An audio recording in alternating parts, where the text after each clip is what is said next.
Kim bir musulmonni haqqini qo'li bilan, ya'ni o'zi harakat qilib, ataylab bilib turib, o'zi bir musulmonni haqqini o'zlashtirib olgan bo'lsa deb aytayaptilar. Bu yerda haq desa qandaydir mablag'da tushunmaylik.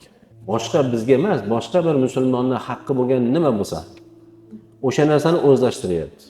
Bugun juda ham turi ko'p bu narsalarda. Avval bunaqa bo'lmagan. Avval odamlarda unaqangi ko'p mato bo'lmagan.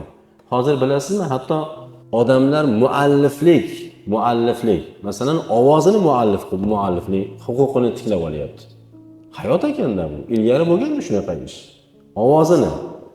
Shu odamni agar ovozi shunaqangi shirin ekan, shunaqangi zo'r notiq ekan, buni kimdir o'xshatma qilib gapirib, o'xshatma qilib uni nima qiladigan bo'lsa, buni ruxsatsiz nimalardir chiqarayotgan bo'lsa, shu ham buni haqqini poymol qilish bo'ladi. Chunki bu odam ataylab, bu odam o'zini mualliflik huquqini saqlab olyapti. Avval bunaqa bo'lmagan-ku. Shuning uchun bir narsaga to'xtam qilib qo'ymasdan payg'ambarimiz alayhisalom aytayaplarki, kim bir musulmonni haqqini, ya'ni unga tegishli bo'lgan narsani deyaplar-da.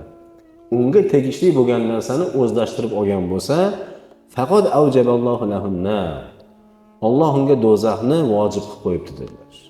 Do'zaxni vojib qilib qo'yibdi. Ya'ni uni do'zaxga solmasdan Xudo qo'ymaydi degani.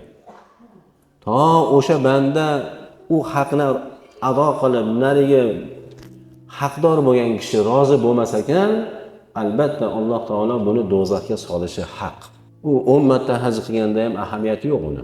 100 ming marotaba istig'for etsa ham ahamiyati yo'q. Nimaga? Chunki banda bilan banda o'rtasidagi haqni Allohning qonuni shunday ekan, Alloh o'rtaga tushmas ekan.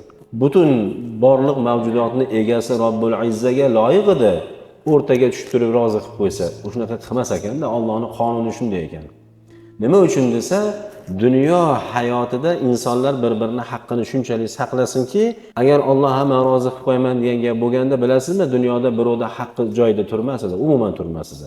Alloh rozi qilib qo'yadi-ku, derdi-da hamma ham.